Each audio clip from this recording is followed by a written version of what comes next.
Hello and welcome to this Come to Jesus Daily Devotional, where we continue in our Luke series exploring who Jesus is. And this week we're reflecting on this account where Jesus is anointed with perfume from a sinful woman in Luke chapter 7. And if you find these devotionals helpful, please do feel free to pass them on to others. So let's read from Luke 7:36 to 38.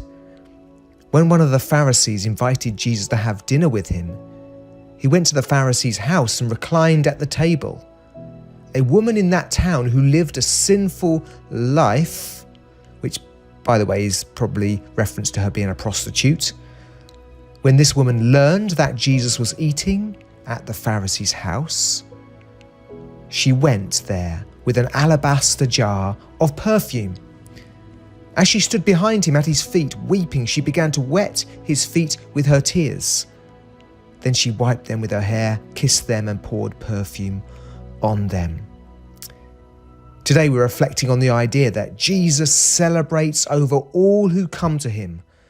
So can we also celebrate over all who come to him?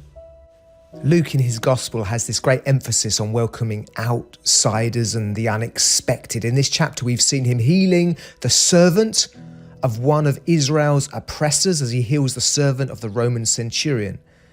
This was followed by the raising from death of this destitute widow's son, showing that Jesus is interested in all types of people, in all types of conditions. And this has been going on throughout this gospel. And finally, we have today this account of him welcoming and receiving worship from, quote, a woman in that town who lived a sinful life. Jesus is completely aware of her condemnable history. But rather than condemn, he welcomes her to God. God in his sovereignty chooses to include her story in the Bible so as to teach us, help us, encourage us.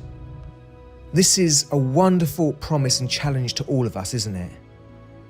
Do we come to Jesus aware that we're unworthy sinners? And do we welcome all, no matter their history, to Jesus and into our church community?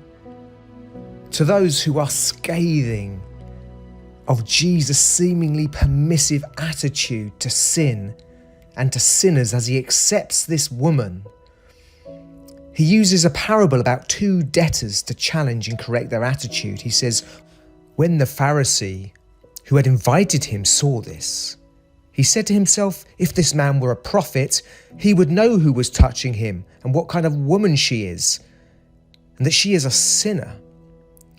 Jesus answered him, Simon, I have something to tell you. Tell me, teacher, he said. 2 people owed money to a certain moneylender. One owed him 500 denarii, the other 50. Neither of them had the money to pay him back. So he forgave the debts of both. Now, which of them will love him more?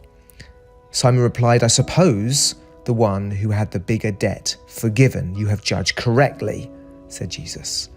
This account reminds us of a similar incident when Jesus uses parables to correct judgmental attitudes. Later in Luke, we read in Luke 15:1-2, now the tax collectors and sinners were all gathering round to hear Jesus.